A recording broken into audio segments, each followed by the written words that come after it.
آج اجلاس تھا. کل پاکستان نے اقوام متحدہ میں بھی بہت دو ٹوک انداز میں نہ صرف یہ کہ یہ کہا عاصم افتخار صاحب نے اسرائیل کی تنقید تو کی، لیکن یہ بھی کہا کہ اب تمام تر عالمی قوانین کے تحت ایران کو رسپونڈ کرنے کا حق حاصل ہے. اور جو ایران کے بھی جو وہاں پر نمائندے تھے انہوں نے جن 4 ممالک کا شکریہ ادا کیا اس میں پاکستان کا نام بھی شامل تھا. اور آج پاکستان کے وزیر دفاع نے کن الفاظ میں کیا کہا اس ساری صورتحال سے متعلق وہ دیکھیے گا. ایسا انیشیٹو کی ضرورت ہے اس وقت جس سے عالم اسلام کا اتحاد نظر آئے اور اسرائیل کے ساتھ جہاں جہاں بھی اسلامی دنیا میں تعلقات ہیں ان کو منقطع ہونا چاہیے. ان کے ہاتھ مسلمانوں کے خون میں رنگے ہوئے ہیں، فلسطینیوں کے خون میں رنگے ہوئے ہیں. اس ہاتھ کو جھٹک دینا چاہیے، اس ہاتھ کے ساتھ ہاتھ نہیں ملانا چاہیے. مکمل یکجہتی کا اظہار ہم کرتے ہیں اپنے ایرانی بھائیوں کے ساتھ، ہر طریقے سے ان کے ساتھ. ان کو جس قسم کی ضرورت ہوگی ہم ان کے مفادات کا جو ہے تحفظ کریں گے انشاءاللہ تعالی. ہمارے بھائی ہیں، ہمارے ہمسائے ہیں، ان کا دکھ درد، ان کی خوشیاں، ان کا غم جو ہے ہمارے ساتھ جو ہے مشترک ہے. گویا پاکستان کے ایوان میں کھڑے رہ کر پاکستان کے وزیر دفاع یہ بات کر رہے ہیں. سو انف ریزنس ٹو بلیو، یا وہاں اقوام متحدہ میں جو پاکستان نے کہا انف ریزنس ٹو بلیو کہ یہ پاکستان کی ایک اعتبار سے پالیسی ہی ہوئی. اعزاز چودھری صاحب ہمارے ساتھ ہیں. حضور السلام علیکم. جی وعلیکم السلام. سر آپ نے امریکہ میں سرو کیا ہے، وہاں پاکستان کو ریپرزینٹ کیا ہے، فارن سیکرٹری رہے. پہلے تو یہ بتائیے کہ اس میں تو کوئی دو رہ نہیں ہے، بہت it will be very naive of us, بہت ہی معصومانہ اپروچ ہوگی اگر ہم یہ پوچھیں کہ صاحب کیا امریکہ کو علم تھا یا امریکہ کی نالج میں تھا کہ سب کچھ ہونا ہے. میں اس سوال کی بنیاد یہ ہے کہ وہ پہلے کہتے رہے نا بار بار کہ جناب یہ اسرائیل نے اگر کچھ کیا تو وہ آن اٹس اون ہوگا اور اس کے رد عمل میں ہمارے ایسٹس کو نشانہ نہ بنایا جائے.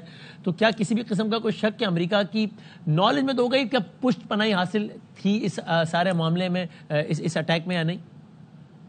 میرا خیال ہے امریکہ کی تو کوشش تھی کہ پہلے نیوکلیر ڈیل ہو جائے پھر یہ کام کریں، لیکن نیتن یاہو صاحب بڑے بے صبرے ہو رہے تھے. انہوں نے کہا کہ نہیں، چند مہینے دور ہیں ایران کے بم بنانے میں، تو میں تو یہ کرنے جا رہا ہوں. اس کے لیے پھر ان کے نالج میں نہ صرف ہے بلکہ ان سے پوری طرح پوچھ گچھ کر کے کیجیے. یہ یاد رکھیے کہ اسرائیل کو مکمل حمایت حاصل ہے امریکہ، کوئی کسی قسم کا سکون نہیں رہنا چاہیے، اس میں کوئی شک نہیں ہونا چاہیے. وہ ان کے ساتھ کھڑے ہیں اور کھڑے رہیں گے.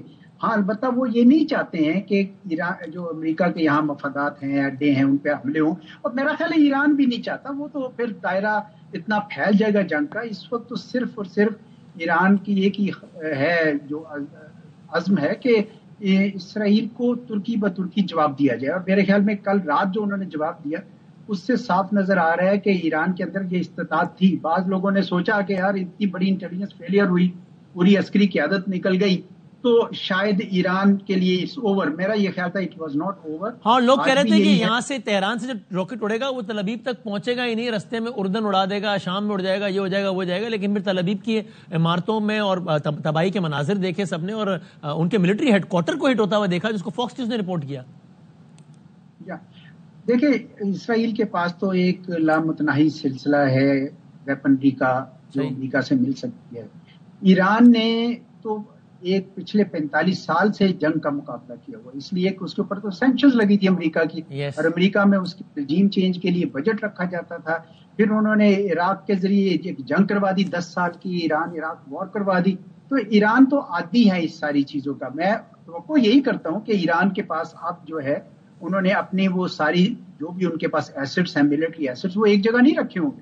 انہوں نے ڈائیورسفائی کر کے رکھے ہوں گے تاکہ وہ اس کا جواب دیں. اور وہ کہہ بھی رہے ہیں اگر تو انہوں نے اسرائیل کے تمام حملوں کا جواب دے دیا تو پھر میں سمجھتا ہوں کہ اس جنگ میں اسرائیل کی شکست ہوگی. دیکھیں اسرائیل کی جو عوام ہے، چھوٹا ملک ہے، عوام پہلے ہوئے ہیں کہ یار جب سے یہ نیتن یاہو صاحب آئے ہیں ہم بنکروں میں جاتے ہیں، کبھی باہر نکلتے ہیں، کبھی ایمرجنسی ہے.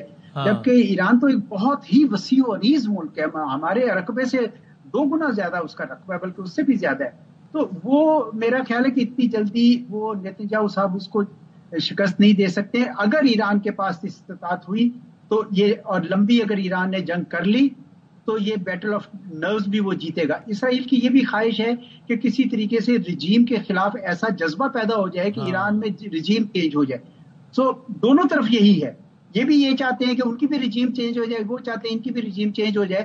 تو لیکن اگر یہ لٹکے گی جنگ تو پھر ایران جو ہے نا will come out winner, Israel will not. Israel کا خیال ہے کہ وہ اس وقت اور سر آپ کی رائے میں لٹکے گی یا نہیں لٹکے گی؟ یعنی آپ کے خیال میں یہ اگلے کچھ گھنٹوں کا معاملہ ہے یا نہیں، اگلے کچھ دنوں یا شاید ہفتوں کا معاملہ بھی ہو سکتا ہے؟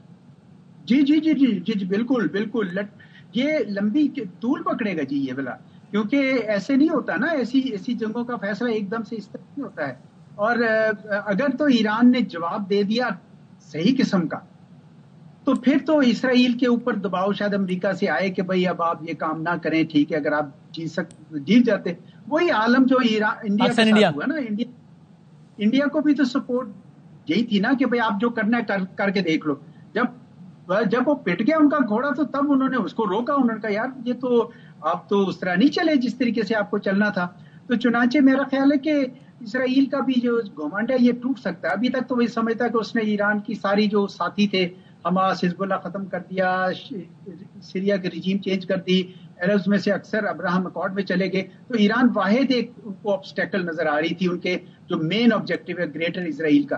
تو اس لیے اب وہ ان کے ساتھ اگر ایران اپنی ریزیلینس دکھا گیا ان کو، تو اسرائیل کے لیے میرے خیال میں خصوصاً نیتن یاہو کے لیے بہت مشکل دن ہوگا.